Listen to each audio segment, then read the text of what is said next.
Et hop, voilà. Donc, à la demande générale, voici une visite guidée du système IFI. Alors, c'est comme quand on regarde une femme, on lui regarde d'abord le cul. Donc ici, on regarde d'abord l'arrière. Que se passe-t-il à l'arrière? Nous avons cela, qui sont de basses, dit baffles infinies. Alors, vous voyez, il est intégré à la place d'une fenêtre. Hein. La fenêtre, elle s'ouvre. Et à la place, il y a un énorme montant, un truc en bois plutôt épais, ça doit peser ses 150 kg. Et il est découplé avec des cylindres blocs. Il n'est pas franchement vissé dans la maison. Donc il transmet que vraiment des très basses vibrations, c'est pas trop mal. Les fenêtres sont elles-mêmes amorties avec des morceaux de bois et des cylindres blocs, hein, sinon ça partira en couille. Donc ces haut-parleurs, ils ont tous les défauts, mais ils ont une grande qualité, ils sont solides. Je touche du bois en disant ça. Ça fait 13 ans que je les ai, ils n'ont jamais failli. Et si c'était des haut-parleurs en papier, ils seraient déjà bouffés par les insectes. Vous voyez, les petites bêtes, là, de temps en temps, j'en enlève. C'est des guêpes qui essaient de faire leur nid. S'ils étaient en papier, à la place, il y aurait des trous. Alors, il y a un aimant assez long, c'est des bobines longues, on appelle ça overhang. C'est pas mal pour les basses. Et ce sont des doubles bobines. Vous voyez, il y a un branchement en bas et un branchement en haut. Ce qui fait que côté droit, par exemple, il y a toutes les bobines du canal droit. Côté gauche, il y a toutes les bobines du canal gauche. Comme ça, il n'y a pas un haut-parleur qui fait droit, un haut-parleur qui fait gauche, et gna gna gna gna gna, qui ferait des différences d'écoute. Bon, voilà, c'est fait. Maintenant, en dessous, vous voyez, il y a les motos. Et on va se diriger vers l'avant du système. Nous allons traverser l'atelier, où tout se fait, où tout se crée. Ici, vous voyez la réserve d'armes tranchantes. L'escalier et 1, 2, 3, nous arrivons ici. Alors voilà, c'est un peu bizarre, j'avoue. Alors vous remarquerez, la pièce, il y a même un jour au fond, la pièce c'est une cabane en planche, planche solide mais fine, très très dure. Hein. Très dure mais fine, il y a tout qui bouge. Tout est souple même, c'est inquiétant. Mais bon, c'est assez solide comme depuis le temps, ça se saurait. Donc ça a l'avantage, vous voyez, ça je fais vibrer ici, ça a l'avantage d'absorber l'énergie des basses, déjà. Ensuite, au niveau des réflexions, si vous entendiez, je ne sais pas si vous entendez avec ce putain de téléphone, mais si vous entendiez ma voix, elle est très, très claire, très équilibrée. Il y a une acoustique assez remarquable. Le plafond n'est pas centré au milieu, vous voyez l'arête du plafond n'est pas centré au milieu, je n'avais pas pensé à ça à l'époque. Et il y a également une structure dissymétrique, vitre à gauche et planche à droite, mais aux mesures, ça ne gêne pas. Ça ne gêne pas, ça. Ils sont à peu près identiques, canal droit, canal gauche, kiff la bourrique, donc pas de problème. Alors donc, revenons aux questions de base, si vous voyez la face avant, hein, avec les haut-parleurs bien sagement montés, on peut taper dessus, c'est solide, c'est très, très costaud, ouais, c'est pas, ça rigole pas, les membranes elles-mêmes sont très très mates, c'est pas des tambours quoi. Ensuite, chose bizarre, alors voilà, ça c'est la dernière modification de la semaine, parce que c'est frais, hein, c'est encore frais, mais c'est pas mal. Vous voyez, qu'est-ce que ça veut dire ça? Vous avez donc à droite, ici, médium, à droite c'est donc les gauches, évidemment, médium gauche, médium droit, et au milieu, le centre, c'est-à-dire que le signal rentre ici de l'ampli, il rentre là, il fait son petit boulot à travers un réseau de résistance, de capacité. Ils sont branchés en parallèle. Et quand il sort, le négatif, il fout le camp, c'est lequel, je ne sais plus lequel c'est. Il fout le camp quelque part, quelque part par ici. Les deux côtés vont se mélanger là-dedans. Voilà, ça c'est le gauche, le droit et la sortie. Et la sortie qui est là, je ne sais plus où elle va, mais elle va se perdre ici. Ça c'est la sortie des masses des médiums latéraux. Et elle va alimenter ce système en L plus R. Ici on a L, ici on a L plus R. Et selon la valeur de cette résistance, on injecte du L moins R facteur alpha, qui dépend de la valeur de la résistance, dans cela. Bizarre, hein? Ça marche pas mal. Au niveau filtrage, alors ensuite il y a une autre particularité, ouais, c'est pas fini. Ceux-là, qui ont l'air de rien, sont branchés en série avec les médiums. Ce sont donc des bas médiums par force. Comment sont-ils filtrés? Très simplement, comme toujours, ils sont filtrés avec ça. L'un qui est filtré avec ça, de capacité de 50-60, c'est-à-dire 100 micros, qui le court-circuite, donc tout ce qui est en dessous de 100 micros ne passe pas. Donc ça fait quasiment que les grasses basses, tout en étant filtré en amont par, combien ça fait ça, 55-60 micros. Donc ils ont vraiment pas grand chose, mais ils sont indispensables. Je vous expliquerai pourquoi. Donc voilà comment ça marche pour ce qui est des médiums. Alors vu de devant, vous remarquerez que le baffle, il n'est pas solide, il est en plastique. Vous voyez, non seulement ça branle, mais en plus c'est suspendu. Vous voyez, c'est pas... Vous voyez comment ça marche? Ils sont suspendus au portique, donc le portique peut vibrer, ça c'est indépendant. L'angle est réglable, il faut avoir une courbe qui fonctionne, quoi. Il ne s'agit pas d'avoir un truc rectiligne, parce que vu que c'est très haut, les chemins jusqu'à l'auditeur sont différents. Donc il faut que celui d'en haut, comme ça, il soit plus proche, et celui du milieu soit plus lointain. Pas beaucoup, mais bon, il faut ça. Alors donc, ce sont des caoutchoucs de garde-boue de camion qui empêchent toute transmission de vibration. C'est très très amorti, on tape dessus. Vous voyez, encore, il n'y a pas grand-chose. C'est pas du tout le tambour. Les membranes sont fines. Hein. Bon, par contre, là, ça sonne. Hein. C'est des haut-parleurs de sono modifiés. Changer le cache-noyau. D'origine, il y a une espèce de trompette, là. Un machin, ils appellent un whizzer en anglais, qui monte qui a 15 000 Hz. Et là, il coupe à 3000, 3005 de même. L'aimant n'est pas très gros, la bobine est petite et ça vaut mieux. Ça a de meilleures caractéristiques qui sont assez linéaires. Alors, si vous voyez les choses de ce côté, maintenant, remarquez que ceux-là ont le cache-noyau plus gros.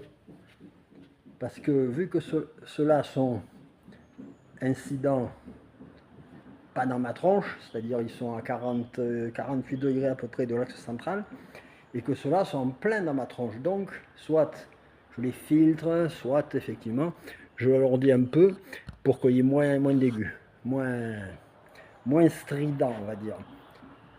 Donc voilà, et vous constatez, également suspendu, mais alors celui-là est suspendu directement à ce bambou-là.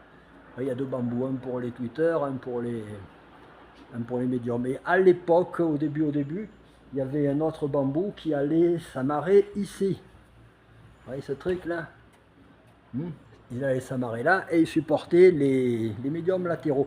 Mais c'était très très difficile de les orienter, de les changer. Donc je suis venu au portique indépendant tout en conservant le centre bien comme il faut. Fixe, on va dire. C'est le point fixe du système. Ensuite, les tweeters. Alors les tweeters, c'est ces choses. Elles pèsent 18 kg chacune, de chaque côté. Ça ne bouge pas, c'est assez massif. Alors ils sont composés de trois transducteurs. Attends, on va aller de l'autre côté, c'est mieux. 3 transducteurs. Ici vous avez 2-3 pouces. Là, vous voyez ça, et c'est ce qu'il y a dedans. La petite mousse en plastique sert un peu à adoucir d'éventuelles résonances, ça enlève un peu. Donc c'est fait à partir de moteurs de compression de sono. L'aimant ici est gros comme ça. Hein. L'aimant fait 18 cm, c'est énorme, c'est pour ça que c'est lourd.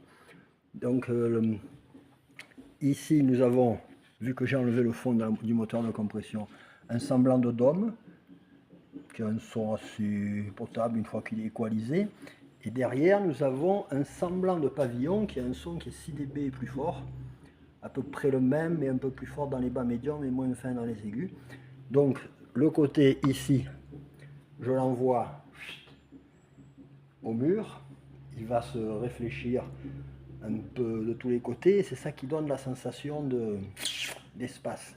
Quant à l'orientation elle-même, vous voyez, il est orienté pour péter juste un peu à côté de celui-là, pour pas qu'il y ait trop d'ondes stationnaires là au milieu, mais bon, en général ça pose pas de problème vu les faibles longueurs d'onde. ça marche très bien. Ça marche très bien comme ça. Le filtrage, lui, alors il y en a un peu là-dedans, il y en a un peu ici, il y en a un peu là, voilà, c'est un peu, c'est artisanal. C'est un peu bordélique, mais bon, chaque composant a sa raison d'être, qu'est-ce que vous voulez que je vous dise. Normalement, ça se ferme pour qu'il y ait une forme arrondie, mais bon, voilà quoi, j'ai un peu la flemme. Et donc c'est suspendu comme il faut. Pas de vibration, pas de ci, pas de là. Voilà, tout vu. Ces haut-parleurs là, oui, ces machins là. En théorie, ce sont des H-frame, popularisés par Siegfried Linkwitz, acousticien de son état. Mais ça part en couille parce qu'il y a des résonances à 170 Hz. Donc il faut les bourrer. Alors là, ceux-là sont bourrés, un inspecteur du même nom, avec des oreillers, ce qui leur donne un diagramme cardioïde. Et celui-là, pareil, il est bourré avec des bons oreillers. S'il n'y avait pas les oreillers, il y aurait la fameuse résonance. C'est moche, mais bon, on s'habitue à tout, hein, n'est-ce pas? Alors, j'ai sûrement oublié de parler de quelque chose, mais ça fait rien. Donc, vous voyez un peu la gueule de la bavure, là. Hein. Là, je tourne autour, pour que vous fassiez une idée. C'est énorme. Là, ça fait 2 mètres et des broquilles. Hein. Voilà, moi j'arrive là, quoi. Hein. Vous voyez un peu, en me faisant bien droit, il y a encore dans la marge. C'est énorme, mais je me tiens loin. Donc, quand on arrive derrière, nous découvrons l'amplificateur maison. Alors bon, en fait c'est 6 amplis d'un coup. 6 amplis d'un coup, ceux-là aussi, il y a très longtemps que je les ai. Je les ai un peu modifiés, ils marchent pas mal. L'alimentation est très lourde. Par exemple, je vais essayer de le lever. Ah putain, c'est lourd comme un âne mort, c'est incroyable. Il y a 6 alimentations, mais la plus grosse évidemment c'est celle des supposées basses. Voilà, ça c'est les basses, ça c'est les médiums et ça c'est les aigus. Le bas c'est un schéma, c'est le même schéma, mais il y a 3 paires de transistors en parallèle. Donc il est bien plus puissant, ce sont des MOSFET en classe AB, ça suffit. Ici nous avons la contre-réaction réglable, ce qui est une exclusivité de la maison. Autre exclusivité, pourquoi y a-t-il 3 amplis dans la même boîte? Eh bien c'est pour régler le volume de tous ensemble, c'est-à-dire, là ici nous avons un palonnier avec 3 potentiomètres linéaires derrière, tous d'un coup finissent à fond, arrêté, à fond, arrêté. Quand on est en multi-amplification, c'est le problème comme tous les mecs. Ah, comment je fais pour régler le volume de mes amplis? Ils sont dans la merde à cause de ça. Ici, le problème est résolu mécaniquement. Quand on regarde l'intérieur, c'est un peu... Voilà, c'est une partie des condensateurs, parce qu'il y a des condensateurs en dessous et en dessous. En dessous, il y a les transfos, les filtres, une partie des condos, et là-dessus, il y a le reste. Et ça, bon, ceux-là, ils sont débranchés, hein, puisque je ne m'en sers plus. Débranchés, ceux-là sont branchés, et voilà, tout simple. Alors, ah oui, vous remarquerez ici, là, câblage de masse dit en étoile. Ça a l'air de rien, hein, mais ça compte beaucoup. Ça ne fait aucun bruit. Et donc, la masse elle-même... la fermeture. La masse elle-même, c'est ce petit câble-là, ici, oui, petit câble en 2,5 comme il faut, qui va se perdre là-bas au fond dans la nature. Ça, c'est une vraie masse. Alors, vous voyez, ça, c'est les arrivées électriques des autres amplis qui sont débranchés et non alimentés, je précise. Ça, ici, c'était les aigus, médium, basse, c'était les entrées des amplis, et ça c'était les sorties haut-parleurs populairement réalisées en domino des familles. Vous avez même le prix dessus, 20 000. 20 000, 1 euro. Ça alors, pour la barrette, hein, bien sûr. Ah oui, et derrière, évidemment, j'ai oublié le filtre. Le filtre des boomers. Alors, le filtre des boomers se compose de 3 sèches de chaque côté. 1, 2, 3. Une grosse, une petite, une moyenne. J'aurais pu en faire qu'une, mais bon, c'est fait à tâtons. Hein. Il y a en tout, là, vous avez 4 kg de cuivre en 1,4 mm. 4 kg de cuivre. Ça coûte plus cher qu'un filtre actif analogique. Hein, sans déconner. Ici où c'est pas cher, ça déjà ça coûte plus cher qu'un filtre à kiff. Eh oui, c'est comme ça. On voyait un peu un aspect de panique, mais bon, moi qui ai connu les jours de la vraie, comment dire, de la vraie multiplication, là c'est vraiment un modèle simplifié. Je remarque que je tourne le putain de téléphone à droite et à gauche. Mon Dieu, ça va être regardable. Voilà, hein, vous avez tout vu. Ah oui, alors vraiment, le point d'écoute qui est ici est situé à exactement, je ne sais plus combien, 5 mètres 20, 5 mètres 50, quelque chose comme ça. Alors quand on est au point d'écoute, il y a tout. L'ampli est en route. Ah oui, tiens, l'ampli est en route. Non, l'ampli n'est pas en route. Ah oui, curiosité. L'ampli est à fond. À fond. Là-bas, le signal est excité. Je mets en route, vous allez entendre. Je mets devant un haut-parleur au hasard. Hein, vous avez entendu un clonk? Moi non plus. Il n'y a rien, rien. Rien, de rien, de rien, de rien. Et là, pareil. Là, j'écoute le son, il n'y a pas de souffle, rien, c'est la mort. C'est réglable hein, avec la contre-réaction. Et ça, c'est la source. Voilà. Donc, il y a le ventilateur qui tourne lentement, ralenti. Vous marquerez l'état de, comment dire, d'organisation pratique. Le micro, comme toujours, hein, qui a été remanié depuis la dernière fois que je vous l'ai montré. Avec sa pile, tout le bordel. Et ça, c'est le système. Et alors, pour que ça marche, il suffit d'appuyer sur la touche adéquate. Alors d'abord, il faut lancer ça s'appelle comment donc? Le Virtual Cable. Voilà, hop. Le Virtual Cable, c'est pas le Virtual Cable, ça c'est la... Ah merde, il est déjà lancé. Ça c'est la Crosstalk Constellation. Et après, tu prends un logiciel de lecture au hasard. On va dire celui-là. Alors tu choisis dans tes playlists. Playing now, ok, c'est quoi ça? Par exemple celui-là, mais bon, c'est juste pour faire du bruit, hein, vous n'allez rien entendre. Hein. Enregistré en White Christmas. Pour que ça marche. Voilà, on monte un peu le volume et puis c'est fini. Voilà.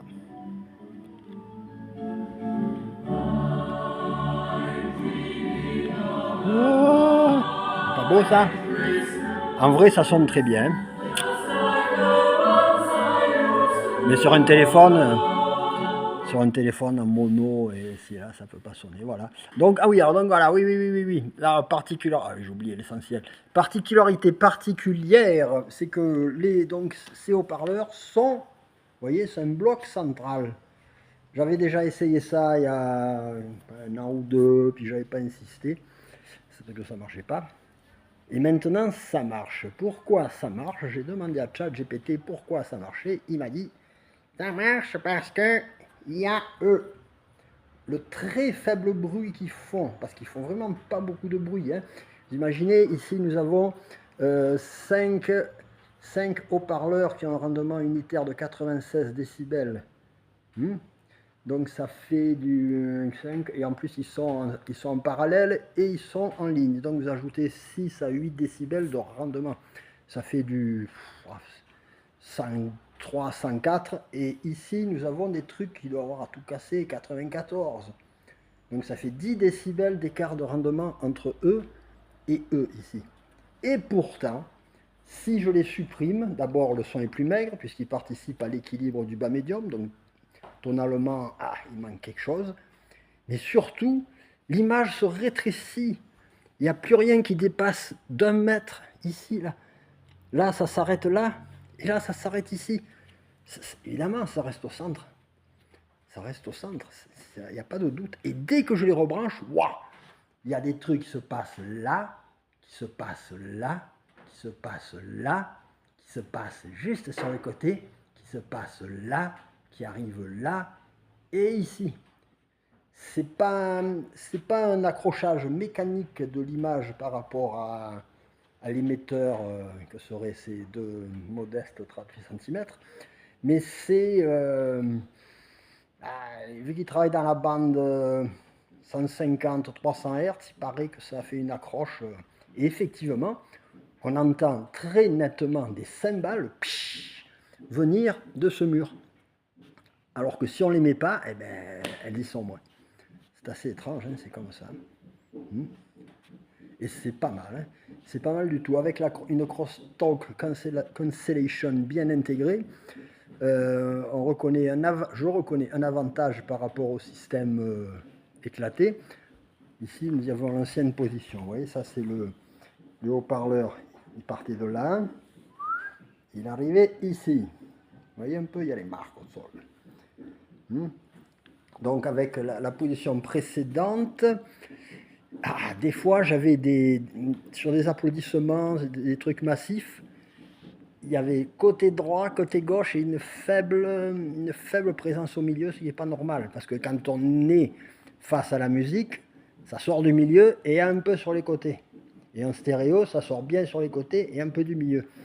Alors que quand on met tout au milieu, ça renforce le milieu. Et la gageure, c'est de préserver ou même de développer l'effet stéréophonique. Et là, j'avoue que c'est optimum. C'est comme ça. Ça, c'est vraiment pas mal du tout, hein. Et en arrière, cette petite résistance là que je vous ai montré tout à l'heure, celle-ci, ici, voilà, là, ici cette chose de 4 micro 7 actuellement, elle peut aller jusqu'à 4 micro 7, 4 ohms 7, oh my god. Elle permet de régler la profondeur, puisqu'elle va diminuer le centre au profit de ce qu'on appelle l'information latérale. Mais le centre, ça ne veut pas dire le haut-parleur du milieu. Le centre, ça veut dire L plus R, mid. Mid is L plus R. Et les côtés, c'est L moins R, qui est d'ailleurs équivalent en matière de sonorisation à R moins L. C'est la même chose. Il ne regarde pas la valeur absolue, il ne regarde pas le signe, il regarde la valeur absolue. Donc quand on met cette résistance, on ajoute du L moins R sur les côtés. Et ça, c'est ce qui s'appelle les ambiances de salle et toutes ces choses-là. Les choses qui sont communes aux deux canaux. Et surprise, surprise, il y a juste une valeur pile poil à mettre et ça marche bien. En fait, le canal central sert à diminuer le centre. Il ne sert pas à faire plus de centre, il sert à diminuer le centre. Donc on diminue le centre au niveau de cette répartition dont je vous parlais avec la résistance, et en même temps, on renforce le centre en regroupant tous les transducteurs au milieu. Ça paraît bizarre, mais c'est pas la même chose, et effectivement, ça marche bien. Par exemple, sur les pianos, vous avez remarqué souvent que les pianos acoustiques, dès que c'est un soliste de renom qui est enregistré, vous avez un micro à droite du piano, un micro à gauche du piano. Ça fait que vous entendez les basses à gauche et les aigus à droite. C'est pas très sain. Le piano, tu l'entends au milieu. Voilà. Et ça rétablit un petit peu l'erreur. Ça la corrige pas totalement, mais ça la rétablit un peu. Voilà, voilà. Eh bien, si j'oublie quelque chose, je vous ferai une vidéo. Hein. Ah, vous entendez quelque chose derrière là? Genre de tam-tam insistant. Entendez ou pas? Quelque chose comme ça là. Non, vous l'entendez mieux peut-être. Vous entendez ça là? C'est pas une machine, hein? C'est je vous avais envoyé la vidéo. C'est les femmes qui jouent dans leur... qui jouent dans ce truc là. Machin comme ça là. Vous voyez ce machin noir là? Voilà. Avec les bambous. Et donc ça, on tape.